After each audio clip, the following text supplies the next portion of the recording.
this looks good. Oh my God, this is delicious. I definitely want to taste that. All right, and now it's time for our plate of the day. Ooh. This week, it is leaving the table when love is no longer being served. Ooh, one of my favorite quotes. Yes. So it just seems like these days people are holding on to relationships just for the sake of being able to say that they are in a relationship, and there are so many different factors that play into that. And even as someone myself who I'm not in a dedicated relationship right now. I do have a romantic dynamic with someone. But a friend, I was talking to a friend of mine, and then she's like, yeah, but I don't get it. Why don't you just have something declared? But why isn't it just declared? Right. And this pressure of titles and needing to have titles and something about it overwhelming that really brought that question up for me is why do we A, need to rush into relationships, but B, when we do get into these dynamics, why is it so hard to walk away when the shit's just not working? Very obviously. Yes. So I would love to hear from you guys. Where do we think some of these habits are learned from? Because I'm certainly guilty of staying in dynamics way longer than I need to. But I'm curious, where the fuck do we get that shit from? I think overall, number one, we're humans and our fucking emotions are very complex. Yes. For a lot of the times, and we're always going to be still figuring out ourselves till the day that we die. That's right. So That's number right. one, I think that's where that thing, and then on top of that is what you learn in your household and all that stuff, and all the subconsciousness of who you see relationship models and role models for you. But I think that's where we get all that shit from. I think that as you get older, it plays a part in this cycle too, where as you get older, you don't want to continue to have to meet new people and get to know someone and get comfortable with them and then develop a relationship, a friendship, and then do all that stuff. Right. So I think that a lot of times there's a fear of having to start over or having to live with yourself or be used to living with yourself. And so we'd rather just suck it up. And deal with what's in front of us. Because that's a great point. Yeah. Even though it could be so bad for someone else looking in, the person in it's so comfortable, because I feel what you said about people staying in relationships just to say they have one. I think those are mostly people from my experience now is people who've been in relationships for longer than 4 to 5 years, where it just seems so comfortable. It's so, even if it's so trash, they're comfortable in it in a way. Right. And what's crazy is that I think as someone who has definitely stayed in relationships. First of all, fun fact, I've only had one real official declared relationship in my life. Me too. And then every other guy who's had some sort of stake and stuff have been dudes who I've let have important seats without titles, because I think that for me, this idea of titles became very tied to commitment to a future. And I'm well, if I don't know for sure that this person can commit to this future with me, then I don't need to rush into calling nobody my motherfucking boyfriend, right? Yes. You are, a partner person. You are my fuck buddy. You can give yourself any other title, but you're not my boyfriend, right? Yes. But I think that even in that comfort, right, there's a sense of there's your intuition is never quiet, right? And there's always those moments where it's sort of telling you, hey, bitch, this is not it. This ain't it, sis. This ain't it, sis. Yes. And it's almost like a broken record. And it's and what happened, I think what starts to happen is less comfort and more you begin to fight that voice. And then what I noticed happens, and certainly happened to me, was that you begin to then all the frustration and shit that you are feeling because of this relationship, but you don't want to tie it to that relationship, starts to associate with other things. So now, you wake up and you're mad at work, or you're mad at friends' things, or there's other things, and you're just you start to harbor this negativity, and it's because your soul is so upset because you're not feeding it the healthy relationship it needs. And the reality is that the relationship it's dying for you to focus on is the one with yourself. Yes, right? Yes. So you better tie all of that. But it's all of it. But it is loving yourself is the motherfucking hardest thing to do.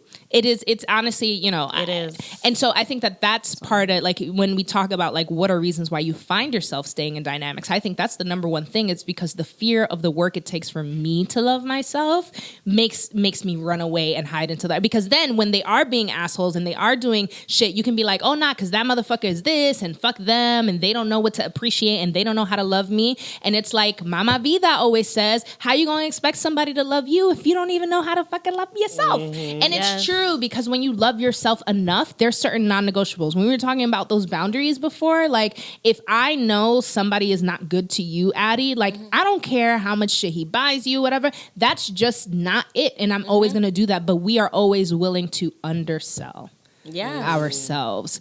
What do you think makes us forgiving of partners during times when they are displaying these behaviors that are Oh wait, before we get, I just want to say this little comment when you said why, like, when we're like in these things and the loving yourself part where it just feels like uncomfortable. And I would just have a thought, because when I went through it a couple times, not that much times, just a couple. Don't get it. But like I always get like, because I have this side of my mom where I'm like fuck this, like, and I'm so like independent in that first like breakup thing, and then like when I got to the point of like when I actually forgave him but still single, still single as fuck, and like not, because like when you're angry, like it's easier, like at least for me, like it's easier for me to be like to walk like in this. Yep, that's when I'd be like, Skittles, we going out? Yeah, like, right. Like I feel so like, but when I'm like when you're angry at the other person, like you feel like that, and then when you finally like get to that level of like forgiveness, like with the other person, and it's like, okay, I'm not angry at you anymore, and I feel like that's when the real work comes in, because that's when you're just like, okay, like I'm not mad at you anymore, but now I really have to sit like with this and be like, okay, he's good now. This whole anger that you had like earlier that you was trying to use as confidence is like, okay, bitch, now you really by yourself. Like now there's nothing else attached to that person. So now it's like, okay, it's only you. Yes. And that's hard, because like that's when your loneliness, like I think loneliness is also like it's not real. Like to me, like I don't feel like being lonely, it's like a real thing, because I feel like you're never alone. But when you do quote unquote feel it, like that's when it's just like, ooh, like you have that itch to just go back to your ways, and then healing hurts. Healing hurts immensely, and that process of having to sit with yourself makes you then, and that's the part where when that person is not present to be like, no, because you did this and you blah blah blah, you start to do it with yourself, because while not every action that person may have taken that was toxic is your fault, you start to question why you stayed there so long in the first place, and then that's where you do kind of have to take some responsibility for yourself and the situations that you stay in, especially when. Because listen, I want to be fair. There are people who are in dynamics where they're married. There are people that are in dynamics where there are children involved. And so, yeah, it feels a little stickier to just remove yourself in a moment like that. But a lot of, and I see a lot of memes even, right, that like promote like relationship tropes. And it's just like, oh, if your man don't do this, then get rid of him. Oh, if your girl don't do that, then get rid of him. And then it's just like people start to measure the ruler of their relationship to things that who made that up? Like who said that that's how relationships work? And I just feel like the sphere of relationships and dating and leaving or not leaving, because people are so present in social media, I think that sometimes people are even afraid to be honest about where they're at, because if in their social media life their relationship looks and breathes a certain way, then they want to maintain that image even in the real world, when you can't keep up a fabrication like that. You can't. It is so difficult to keep up those fabrications. You're always gonna get lost in the sauce. Oh, yeah. Well, the sauce is gonna spill eventually. Yeah. And so like, and I think another thing, so what I was going to say before is there, sometimes people would be like, oh no, and I do this a lot, so I'm calling myself out. No, you don't understand their past. Oh yes. Oh, how they grew up. Yeah. He was the only child. I always get a lot of only childs. Bitch. You I get a lot of only child. No, you don't. I wish. They need a lot of love. And let me tell you something. they do. I always get people with mommy issues. I have a mommy issue magnet. That too. Mommy issue magnet. Me Yeah. too. Well, I get yeah. the guys that can't come to terms with their sexuality. Which That is a real Like, which is a whole nother category. Yeah. right. So how do you how do you, Juan, in dynamics like that? Like, what do you find that you ever settle into situations, or the opposite, where you have a different relationship with this idea of relationships because of your experience? I think a little bit of both. I think that I absolutely settle into situationships with discreet DL guys because it's been I have what I call straight man syndrome, and it is just this you and idea that Derek. that I grew up with a lot of girls around me, and I like girl cousins and girlfriends, and so I've always kind of held like the super masculine man to being like my goal, you know, Right. of achieving and achieving. and so, like, in the hookup culture that I am immersed in, as a gay man, that's just like what I attract because of how I appear. Like, because I like makeup and I'm way more feminine and stuff like that, I tend to get a lot more DL discreet dudes.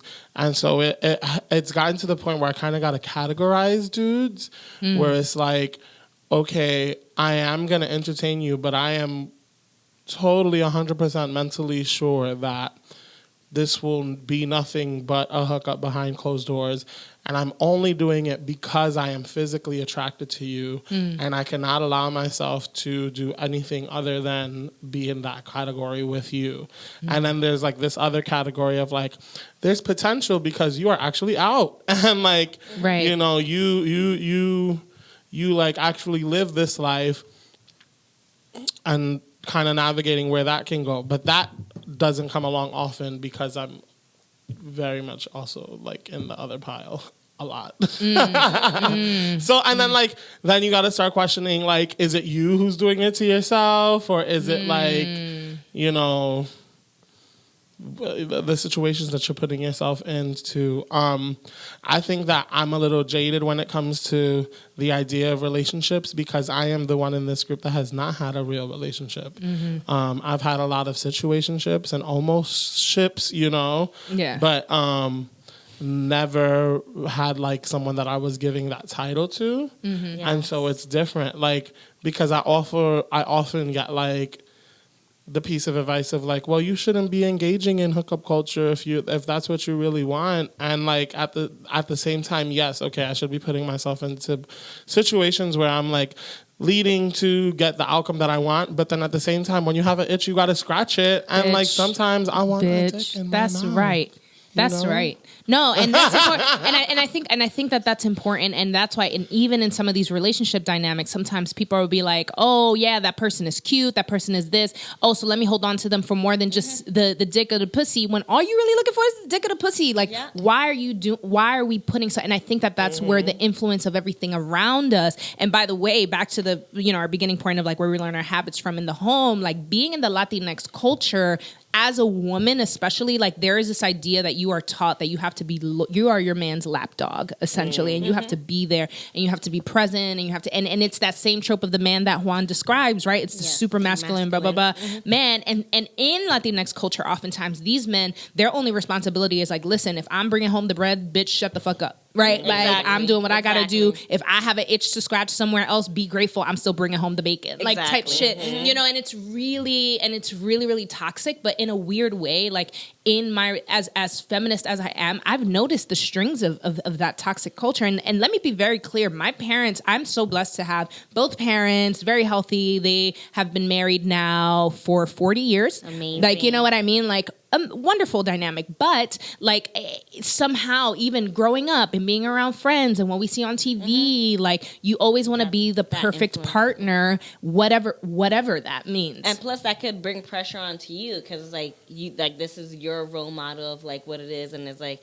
you're putting so much pressure on yourself Yeah. to get that you're attracting the I've total yet to opposite. find somebody Yeah. who I'm like, yeah, I could spend 40 years with you. Oh my god! You know what I mean? Imagine. I'm not gonna lie.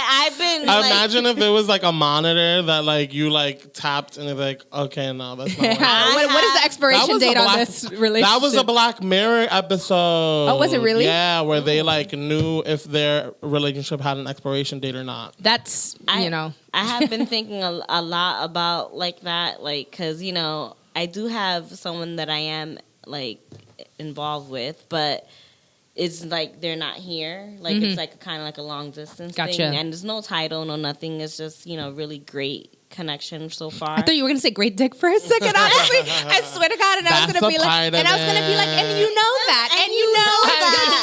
That too.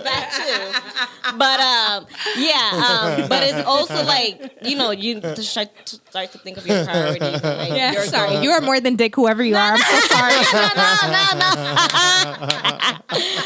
But because you were just saying like about like finding the 40+ year, like I have really been sitting with myself and being like trying to be okay, like if I don't find like Right, you know right, like right, a Tracy Ellis Ross, like I just been thinking about that bad bitch for a long time, and I just been thinking like, you know, she's in her career, like I'm sure she's fucking people, like whatever, but it's just like being that it's okay, because I feel like we don't grow up knowing that, like in our culture too, where it's like it's okay to be by yourself. Right. Every family function we go to, I'm sure they always ask you like, you're not talking to anyone, like Yeah. you're not talking, Yeah. like what if I don't want to fucking tell you, like Yeah. if I am or Yeah. not, like, you know, like that's just like a big like that's like the center of the conversation, Yeah. at least for me, like every time I go to any family event, because you know we're good looking people also, we're just like, you're so gorgeous and pretty, you haven't found no one, and I'm Right, like nobody wants you. relax. Why does Like- nobody want me? Like, you know what I mean? Word.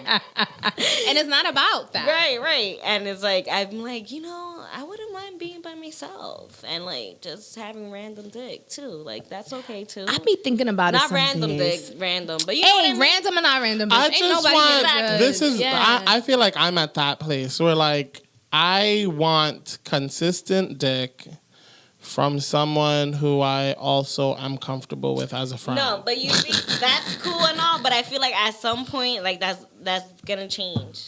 Like you're gonna want, And if like, it does, one then other- I'm here for that like, one evolution. other But like person is at gonna this want point in more. time, Okay.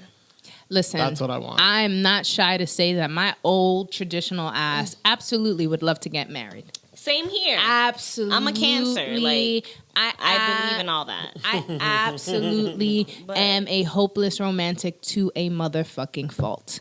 But I find like as an adult, I think the thing that my brain does a lot is view everything from a sociological lens, where it's like, all right, everything is our fault and nothing is our fault at the same time. We are this way because we choose to be, and we're also this way because constructs around us have made us be. Yeah. And so, like, I just think, like, if I can find somebody who can keep up with my brain, because it's fucking psychotic, right? But like that can just understand that, like, hey, we are always going to be ever changing and ever evolving as individuals. Yes. Period. Whether we are married, boyfriend, girlfriend, or not, but we are here to be honest and transparent with each Yes. other and understand that our individual journeys don't end the minute that we get together. And if I can find somebody who can ride with that, then I think that that's how a 40-year relationship lasts, right? Because who's to say, like, I don't know every intimate detail of my parents' relationship, you know what I mean? And again, lucky enough to have grown up and I didn't watch seeing my parents arguing Right. and there was no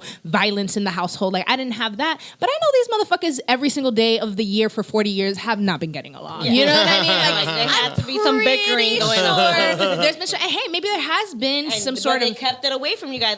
I feel like that's a good, healthy thing. Like, And- we're gonna talk about it in the motherfucking room when Right. the kids are asleep. You know, However like, they've done it, they've succeeded. But it's interesting because, you know, I just and we don't even have to dig too deep into this question, but there's also the pressure of people who are like, oh, once trust is broken once, there's nothing to be repaired there. So even as much as we're talking about, you know, like, oh, people staying when love is no longer being served, do we, and is it ever worth giving people a second chance? I think that's definitely a person to person thing. Yeah. Because I gave second chance, but I gave a second chance I had a 4.5-year relationship in college, like all throughout college. Like we met orientation, bitch. Like we kissed on the bus going back, like you know. And then like I ghosted him from a little bit. Then I came back for September, and we like second week of school we're in a relationship, right? You know? And there was always like I didn't listen to my intuition a lot, but this is like 18 to 21 where you're like this is prime, especially I feel like for a woman, like it's like prime, like okay bitch, like, and you're away from your home, like, so it was like a big thing. But what the fuck was the question? Do you stay when they cheat? Oh yeah, or I mean, break I trust? didn't. Second chances. Yeah, second chances. Yeah. Like there was always something telling me something was up, and I found text messages, and the text messages were never. The thing, it was weird because it was never vulgar. It was like really me like not listening to my intuition, because it was like it was telling me, but it was like it was tricky because it wasn't like plain in my face. Mm-hmm. Like he did it kind of smoothly, right, but not that. Don't give him credit. Don't fucking give him credit. Because Fuck out of here. it wasn't like sloppy. It was like, shut the fuck up. I'm on your side. I'm just saying. I hear you, this sis. motherfucker would hit me up. I hear you, sis. We would I've been spend there. time together, all this I've stuff, been and then there. like he was still doing him like on the low, Wow. like so it was just like Ain't you see, shit. like Y'all you ain't see, shit. you see Ain't these shit, things. motherfuckers. So like we broke up multiple times, and that was like all these chances, and it was sometimes I was also probably in denial because I'm just like, what? But he does all these things for me, like, and like he's like there for me. Like I brought him to my family, he wouldn't do that. Like like it was kind of like Sis. those things. I know. Sis, I had a motherfucker after I broke up with the one motherfucker living in my aunt's house because he was having beef with his family, and this motherfucker was fucking around with a girl that he would try to act like I was being crazy when I'd be like, I don't like y'all dynamic, and was still there, and we was still fucking. We was still fucking. I'm gonna drink to that. Living rent free in my aunt's house. No. When I tell you, Your heart is full, bitch. Your heart is full. the stories I Big have, heart right there. the stories I have.